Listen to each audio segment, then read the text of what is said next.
야, 누나 할 거지? 얘들아 내일 아침에 잘 자고 좋은 꿈 꾸거라. 작전 개시 따단 따단 이거래. 동물 도감 교과서에 나오는 동물 60. 아빠 별책은 왜 안 읽었어? 별책. 별책 그 똑같아. 별책이야. 별책 동물 도감 교과서에 나오는 동물 60. 일러두기. 이 책에는 유치원 누리과정과 초등학교에 빈번하게 나오는 동물 가운데 60가지를 선정하여 가나다 순에 따라 표제어로 실었습니다. 이 가운데에는 가시고기처럼 하나의 종인 경우도 있지만 누린제처럼 노린제과의 동물을 통틀어 이르는 경우도 있어서 과 전반에 대한 내용을 부가적으로 설명하였습니다. 또한 같은 목이나 과에 속하는 다른 종을 함께 실어 여러 종의 동물을 다양하게 살펴볼 수 있도록 하였습니다. 동물의 분류 표기는 척추동물에 해당하는 포유류, 조류, 파충류, 양서류, 어류는 강류, 목, 과를 표시했고 등뼈가 없는 무척추 동물은 문목과 또는 문강과로 표시했습니다. 솥과 멧돼지과 같은 동물의 과명은 아이들이 이해하기 쉽도록 일반 백과사전에 실린 명칭 솥과 멧돼지과로 표기하였습니다. 동물이 소재로 등장하는 동화, 신화, 옛 이야기, 고대 소설, 만화영화, 동요 등의 제목과 출처를 부가적으로 실어 부모님들과 아이들이 찾아볼 수 있도록 하였습니다.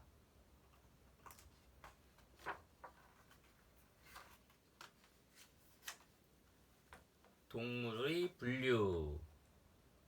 지구상에는 100만 종 이상의 동물이 살아요.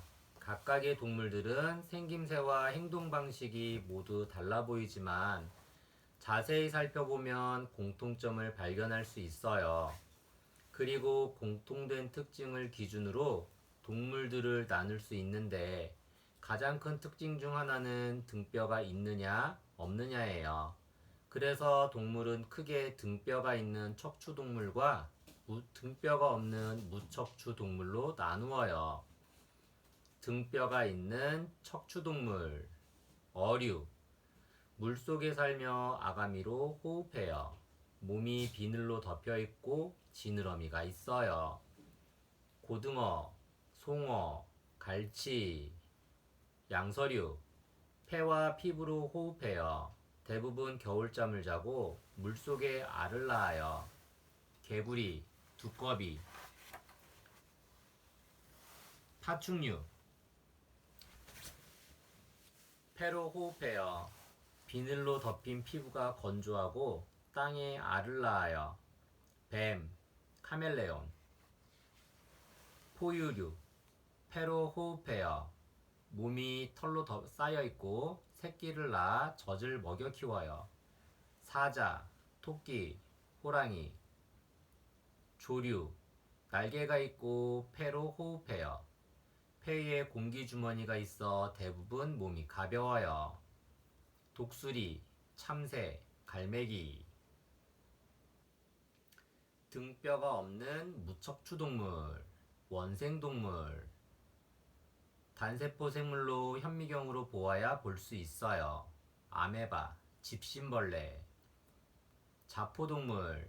강장이라는 빈 곳이 있고 입과 항문의 구분이 없어요. 해파리, 말미잘. 연체동물. 몸에 뼈가 없고 물렁물렁한 살로 되어 있어요. 문어, 달팽이, 조개. 절지동물. 거미류, 갑각류, 곤충류 등이 속해요. 외골격으로 쌓여 있어요. 가재, 나비, 거미, 진해, 개. 극피동물. 가시가 있는 껍질로 둘러싸여 있어요. 성게, 불가사리. 환형동물. 긴 원통형의 몸에 마디가 여러 개 있어요. 지렁이, 거머리. 편형동물. 몸이 납작하고 부드러워요. 몸의 형태가 단순해요. 플라나리아, 촌충. 가시고기. 어류, 큰 가시 고기목, 큰 가시 고기과. 수컷이 만든 둥근 집에서 산란. 크기 5에서 6cm. 먹이 작은 물고기. 사는 곳 강중하류의 물풀이 많은 곳. 사는 지역 한국 북부, 일본 북부, 쿠릴 열도. 가시고기는 새끼에 대한 사랑이 지극해요. 봄이 되면 수컷은 암컷이 알을 낳을 둥지를 만들어요. 주둥이와 가슴 지느러미를 이용해서 바닥에 지늘기나 모래를 파내고 부드러운 물풀들을 날라 집을 완성하지요. 튼튼한 둥지에 암컷이 알을 낳으면 수컷은 알이 부화할 때까지 아무것도 먹지 않고 알을 돌봐요. 알이 부화한 뒤 수컷은 결국 죽음을 맞이하고 태어난 새끼들은 아빠의 몸을 먹고 자라요. 청가시고기. 어류, 큰 가시고기목, 큰 가시고기과. 보통 민물이나 바다 근처에서 살지만 알을 낳을 때는 모두 민물로 이동해요. 청대치. 어류, 큰 가시고기목, 대치과. 바다물고기로 몸이 납작하고 주둥이의 옆쪽으로 작은 톱니가 나 있어요. 아빠 가시고기의 사랑. 아빠 가시고기는 자식 바보예요. 자기 새끼를 위해서는 죽음까지 마다하지 않지요. 동화로 읽는 가시고기에서는 가시고기와 같은 아버지의 모습을 볼 수 있어요. 백혈병에 걸린 아들을 위해 암에 걸린 아버지가 자신의 각막을 팔아 아들을 살리거든요. 이 모습은 아빠 가시고기가 자신의 몸을 먹이로 주어 새끼들을 살리는 것과 비슷해요. 이와 같은 아버지의 희생과 사랑은 많은 사람에게 큰 감동을 주었어요. 동요. 작사 정수은, 작곡 임수연, 가시고기 선생님. 거위. 조류, 기러기목, 오리과. 물에서 짝짓기를 함. 크기 45에서 60cm. 먹이, 잡식성. 사는 곳, 어디에서든 잘 자람. 사는 지역, 전 세계. 거위는 헤엄을 잘 치지만 날지는 못해요. 밤눈이 밝고 낯선 사람을 보면 요란하게 울어대요. 그래서 예전에는 집을 지키기 위해 개 대신 거위를 키우기도 했어요.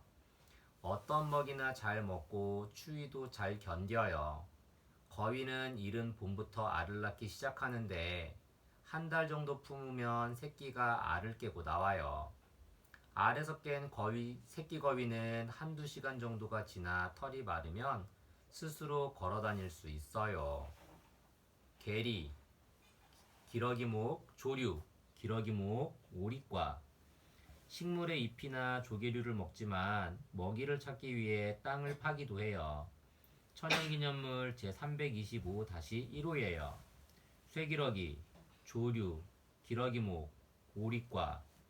우리나라에서는 흔한 겨울새로 100에서 1000마리가 넘는 무리를 쉽게 볼 수 있어요. 낮에는 호수나 만에서 잠을 자고 아침과 저녁에 먹이를 찾아요. 끝없는 욕심. 옛날 어느 마을에 할아버지와 할머니가 살았어요. 가난했지만 부지런히 일하며 사이좋게 지냈어요. 하루는 할아버지가 장에 가서 거위 한 마리를 사오자 할머니는 매일 알을 얻을 수 있다는 생각에 기뻐했지요. 다음날 할머니는 거위가 황금알을 낳은 것을 발견하게 되었어요. 거위는 그 다음날도 어김없이 황금알을 낳았고 덕분에 할아버지와 할머니는 부자가 되었지요. 그러던 어느 날 할아버지는 한꺼번에 많은 황금알을 갖고 싶어서 거위의 배를 갈랐어요. 하지만 뱃속에는 아무것도 없었어요. 할아버지의 욕심 때문에 매일 얻을 수 있었던 황금알마저 얻을 수 없게 되었지요. 이 이야기는 지나친 욕심은 자신이 가진 행복마저도 잃을 수 있으니 지금 가진 것에 만족하고 감사해야 한다는 내용을 담고 있어요. 영화 감독 캐롤 발라드 아름다운 비행 고니 조류 기러기목 오리과 천연기념물 제201-1호로 지정 크기 날개 길이 49에서 55cm 꽁지 길이 14에서 17.5cm 먹이 강에 사는 식물, 열매, 작은 동물, 곤충 등 사는 곳, 호수, 바닷가, 강의 하류 등 사는 지역, 한국, 일본, 중국, 러시아 백조라고도 부르는 고니는 생김새는 우아하지만 자신의 알과 새끼를 지키기 위해서는 매우 공격적으로 변해요. 무리지어 생활하기 때문에 다른 동물들이 공격할 경우 함께 힘을 합쳐 자신의 영역에 들어온 동물을 몰아내요. 힘차게 날개짓을 하며 달려드는 고니떼의 공격은 꽤나 위협적이지요. 5월에서 6월에 3개에서 5개의 알을 낳으며 우리나라에는 10월 말쯤에 와서 겨울을 보내고 이듬해 4월쯤에 떠나요. 흑고니, 조류, 기러기목, 오리과 몸 전체가 검은색이지만 첫째 날개깃과 둘째 날개깃의 끝부분은 흰색이고 부리는 붉은색이에요. 대부분 넓은 호수에서 무리지어 살아요. 혹고니, 조류, 기러기과, 기러기목, 오리과 우리나라에서는 겨울에 볼 수 있어요. 부리 위에 검은색 혹이 있고 머리를 거꾸로 물속에 넣었다 뺐다 하며 먹이를 찾아요. 백조가 밤하늘을 날고 있다고? 여름에서 가을 사이 밤하늘을 올려다보면 은하수 한가운데에서 우아한 날개를 활짝 펴고 남쪽으로 날아가는 백조 한 마리를 만나볼 수 있어요.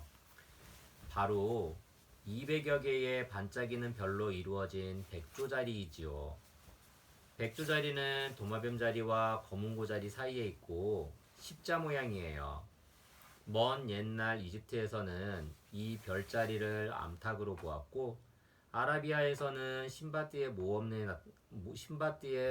신드바드의 모험에 등장하는 큰 새나 독수리로 보기도 했어요. 만화영화 감독 니사자와 노부타카 백조의 왕자 동화 한스 크리스티안 안데르센 미운 오리새끼 곰치 어류 뱀장어목 곰치과 이빨은 날카로우나 혀가 없음 크기 60cm 먹이 문어 물고기 갑각류 사는 곳 산호가 많은 얕은 바다 사는 지역 한국, 일본, 필리핀 곰치는 성질이 사나운 물고기예요. 손을 내밀면 날카로운 이빨로 확 물지요. 또한 식성이 매우 좋기 때문에 한번 곰치의 이빨에 걸린 먹잇감은 빠져나가기 어려워요. 카리브해에 사는 곰치들은 자신의 종족을 잡아먹기도 하고 바닷속에 활동하는 잠수부를 물기도 하지요. 곰치는 낮에는 굴 속에서 지내다가 밤이 되면 먹이를 사냥하기 위해 나와요. 곰치는 다른 물고기들과 달리 가슴 지느러미와 비늘이 없어요.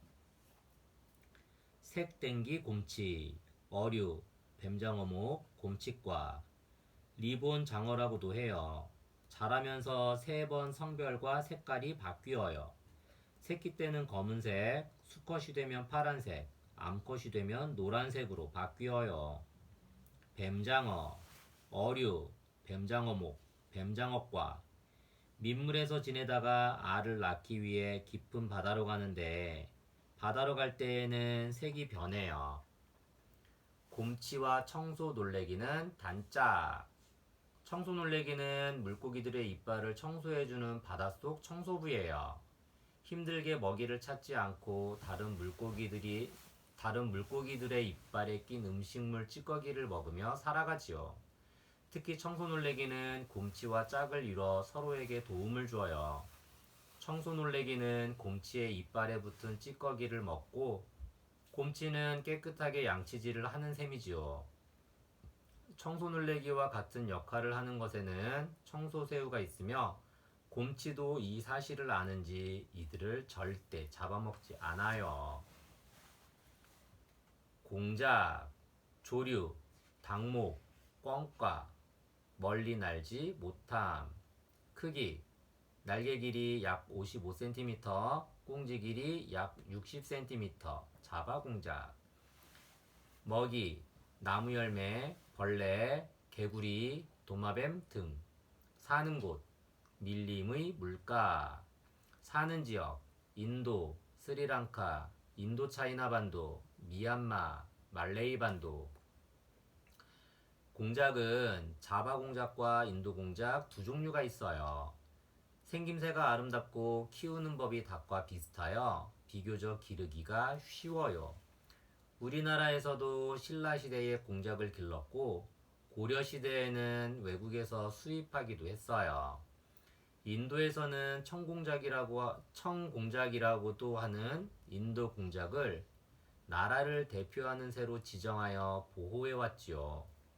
수컷이 암컷을 유혹하기 위해 화려하게 펼치는 것은 날개가 아니라 위 꽁지 덮깃이에요.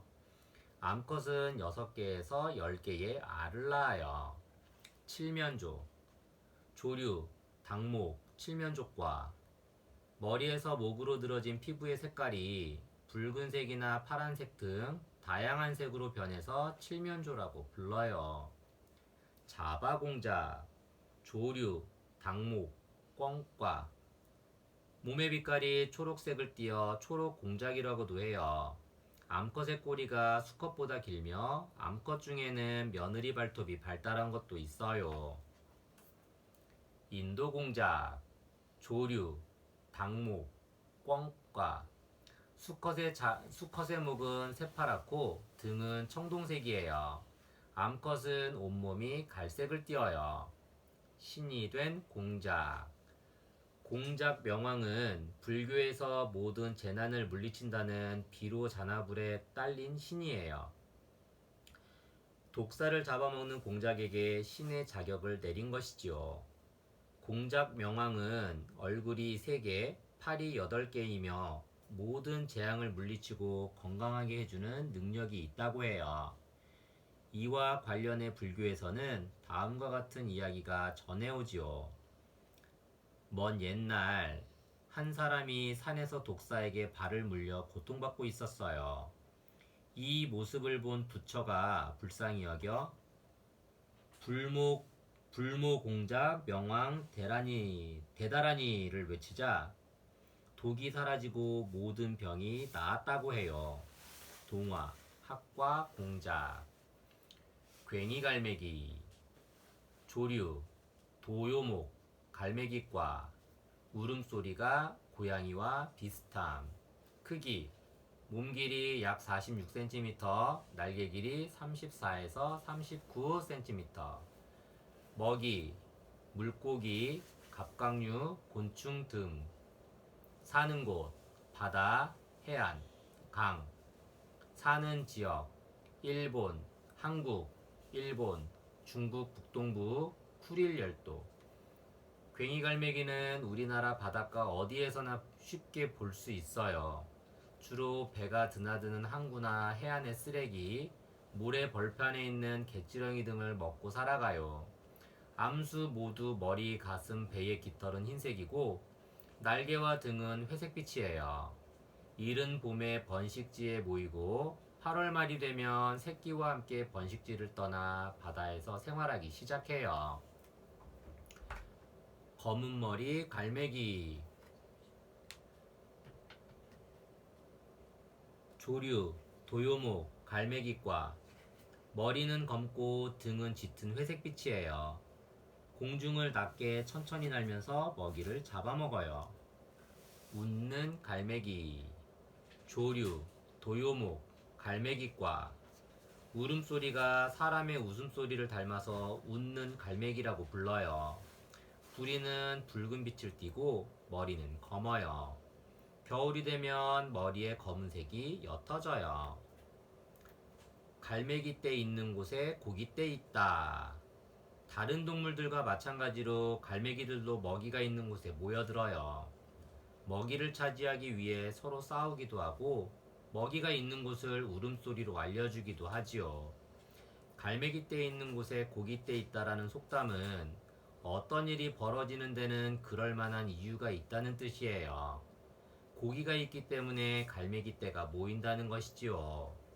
이와 비슷한 의미를 가진 속담으로 아니 땐 굴뚝에 연기나랴가 있어요.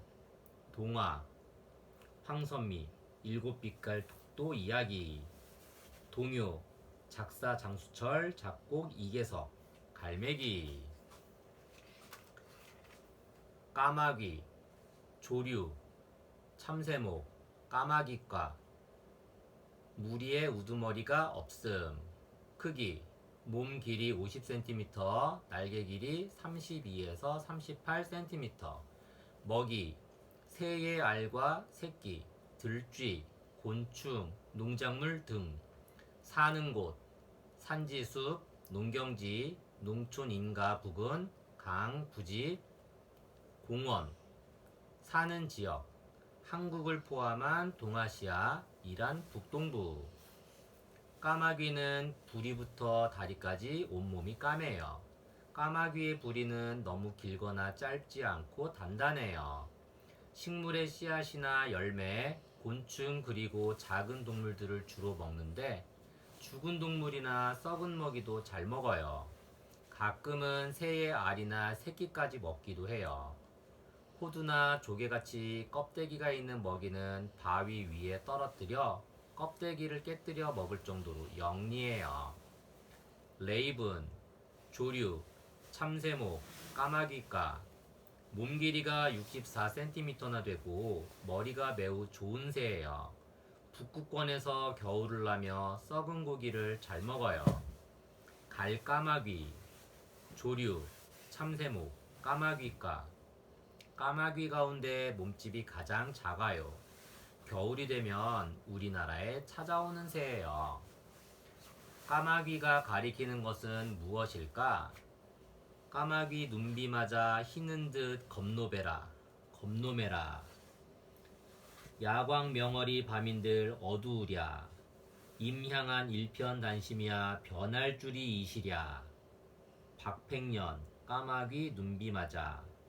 조선시대에 단종임금이 삼촌인 수양대군에게 왕위 자리를 빼앗기자 단종의 신하였던 박팽년이 지은 시조예요. 까마귀는 눈비를 맞아서 잠시 희어지는 것 같지만 곧 검어지고 밤에도 빛나는 구슬이 밤이라고 해서 어두워지지 않아요. 단종을 향한 충성심은 변하지 않을 것입니다. 라는 뜻이에요. 여기서 까마귀는 왕의 자리를 뺏은 수양대군을 따르는 신하들을 나타내요. 이처럼 까마귀는 몸의 빛깔 때문에 우리나라뿐만 아니라 다른 나라에서도 문학이나 예술작품 속에서 어두운 존재, 악한 존재로 표현되기도 했어요. 이솝 우화, 새들의 왕 뽑기. 까치, 조류, 참새목, 까마귀과. 둥지를 해마다 수리함. 크기 몸 길이 45cm, 날개 길이 19에서 22cm. 먹이 쥐, 곤충, 곡물 등. 사는 곳 공원, 주택가 등. 사는 지역, 한국을 포함한 아시아, 유럽, 암수 모두 어깨와 배, 허리는 희고 머리에서 등까지는 윤기가 나는 검은색이에요. 까치는 집을 잘 짓는 새예요. 까치가 지은 집은 나뭇가지들을 모아 대충 얼기설기 지은 것 같지만 거센 바람과 비에도 끄떡 없을 정도로 튼튼해요. 무려 1100개가 넘는 나뭇가지들을 엮어 바깥 벽을 만들고 곡선 모양에 가깝게 집을 짓는 기술을 가진 까치는 나무 위에 건축가라고 할 수 있어요. 또 나무에 해를 주는 벌레를 잡아먹어서 사람들에게 도움을 많이 주는 새예요. 파란 까치, 조류, 참새목, 까마귀과 이동할 때에는 서로의 꼬리를 물고 무리지어 날아가요. 거칠고 사나워 다른 새의 무리를 공격하기도 하고 다른 새들을 잡아먹거나 알을 훔쳐먹기도 해요. 초록어치, 조류, 참새목, 까마귀과 짧은 거리를 날아다니거나 폴짝폴짝 뛰어다녀요. 가족끼리 무리를 지어 먹이를 구하고 새끼를 키워요.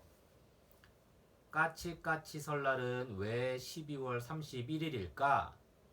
1월 1일 설날이 되면 까치까치 설날은 어저께고요. 우리 설날은 오늘이래요. 라는 노래를 여기저기서 들을 수 있어요. 그런데 까치의 설날은 왜 1월 1일이 아닌 12월 31일일까요? 여기에 대해서는 두 가지 이야기가 전해 내려와요. 첫 번째로 옛날에는 12월 31일을 작은 설이라는 뜻의 아치설이라고 불렀어요.